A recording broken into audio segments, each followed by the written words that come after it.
Most people don't remember the exact moment they decided to buy a luxury car. They remember the justification. The raise finally came through. The business had a good year. The peers upgraded. The payments looked manageable relative to income. On paper, it felt rational. After all, if you're earning $120,000, $150,000, even $200,000 a year, what's an $80,000 car? It's less than half your annual income. It's financed at a reasonable rate. You're not reckless. You're just enjoying the rewards. That's the trap. Not because the car is expensive, but because of what it silently does to your financial system.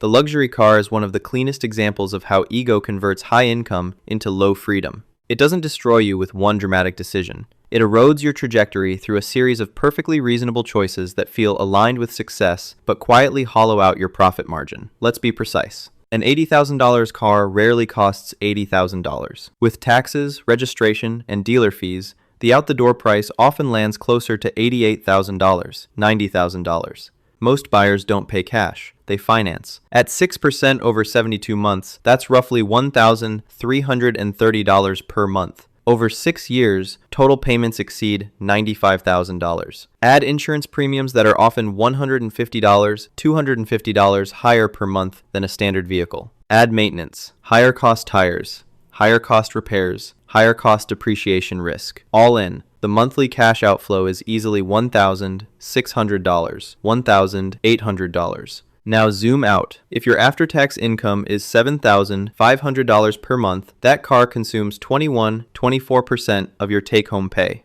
That's not a lifestyle choice. That's a structural constraint. You've compressed your financial margin before investing, before optionality, before risk buffers, and this is where the ego enters not loudly, but quietly. The ego doesn't say, "I want to look rich."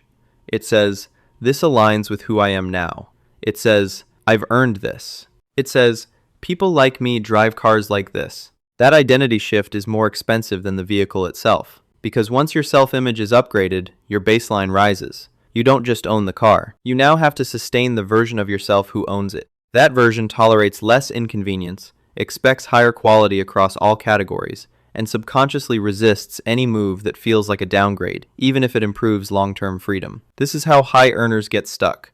Not poor in income, poor in leverage. In business, profit margin determines survival. A company with $10 million in revenue and 5% margins is more fragile than a company with $3 million in revenue and 25% margins. The same applies to personal finance. Income is revenue. Freedom comes from margin. Luxury cars crush margin. If you earn $150,000 and save 10%, you're setting aside $15,000 a year. But if your car costs you $20,000 a year all in, your savings rate isn't just low, it's illusory. You're working to fund depreciation. You've converted labor into consumption instead of autonomy. Now consider the opportunity cost. If that same $1,600 per month were invested instead conservatively at a 6% real return over 20 years, you're not looking at $384,000 of contributions. You're looking at over $740,000 in future value. Over 30 years, that number exceeds $1.5 million. This isn't theoretical, it's arithmetic. The car doesn't just cost money, it costs time. It delays the moment when your capital begins to replace your labor. It pushes freedom further into the future while giving you a very convincing illusion of progress today. And here's the psychological kicker. Luxury cars feel like assets. They are framed as rewards, symbols of achievement, markers of success. They sit in your driveway, visible and affirming. But financially, they behave like negative yield instruments. They decline in value while demanding ongoing capital injections. That's not neutral. That's hostile. In investing terms, you've deployed capital into an asset with guaranteed negative returns, high volatility in repair costs, and zero cash flow. No professional investor would accept those terms knowingly. Yet, people who understand compounding and opportunity cost suspend that logic the moment identity enters the equation. Because the purchase isn't really about transportation, it's about signaling to others and to yourself that you've arrived. But arrival is dangerous. When you believe you've arrived, you stop optimizing for trajectory and start optimizing for comfort. You shift from building leverage to maintaining image. The financial system you're building transitions from growth-oriented to consumption-oriented without an explicit decision ever being made. And that shift compounds. Let's walk through a realistic example.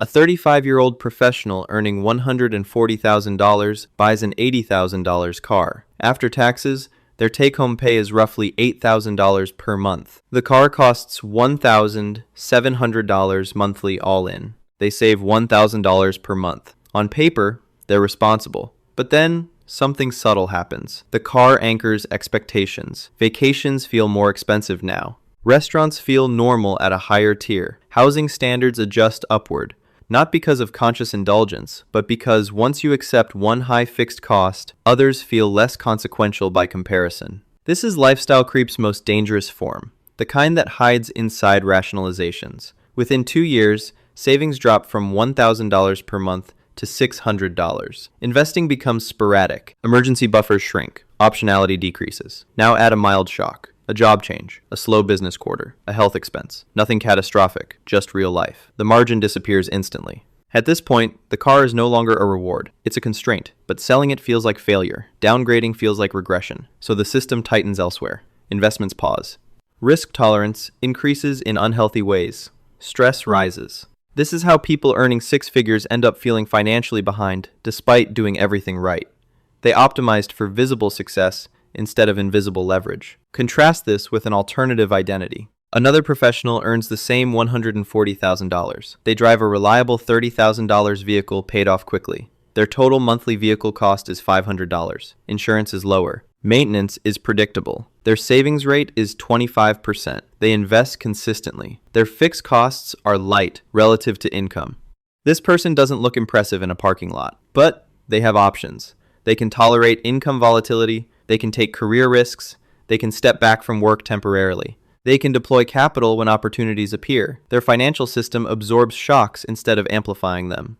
In economic terms, they've prioritized optionality over optics, and optionality is the real luxury. It's the ability to say no, to wait, to choose, to pivot, to absorb uncertainty without panic. That doesn't come from income alone. It comes from low fixed costs and high surplus.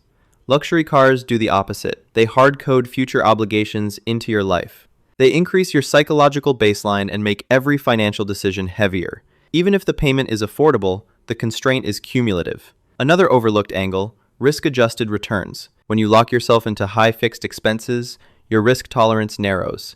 You become dependent on consistent income. That dependency forces conservative career choices at exactly the wrong time when flexibility would create more upside. Ironically, the car that signals success often reduces the very behaviors that lead to long-term success. And let's address the common counterargument, but I enjoy it. Enjoyment isn't irrelevant. But enjoyment must be evaluated in context.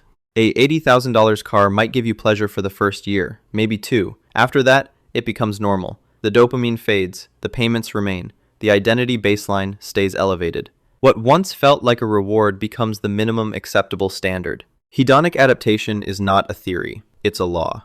Meanwhile, financial stress compounds quietly. The gap between income and freedom persists. The sense of, why does this still feel tight, grows stronger. The tragedy isn't that the car was expensive. It's that the trade-off was invisible at the moment of purchase. Nobody stood there and said, this choice delays your financial independence by 7-10 years. But mathematically, that's often exactly what happens. This isn't an argument against nice things. It's an argument against prematurely locking in status expenses before your capital base is strong enough to absorb them without distortion. In business, you don't scale overhead before revenue is stable. You don't increase burn rate without clear return. Yet individuals do this all the time because personal finance is framed emotionally instead of structurally. The question isn't, can I afford this car? The real question is, what does this car do to my system? Does it increase margin or reduce it? Does it create optionality or dependency? Does it move me closer to autonomy or lock me into a higher psychological baseline? For most people in the $100,000, $200,000 income range, the honest answer is uncomfortable. The luxury car isn't a celebration of success. It's a preemptive consumption of future freedom. That doesn't mean never. It means not yet.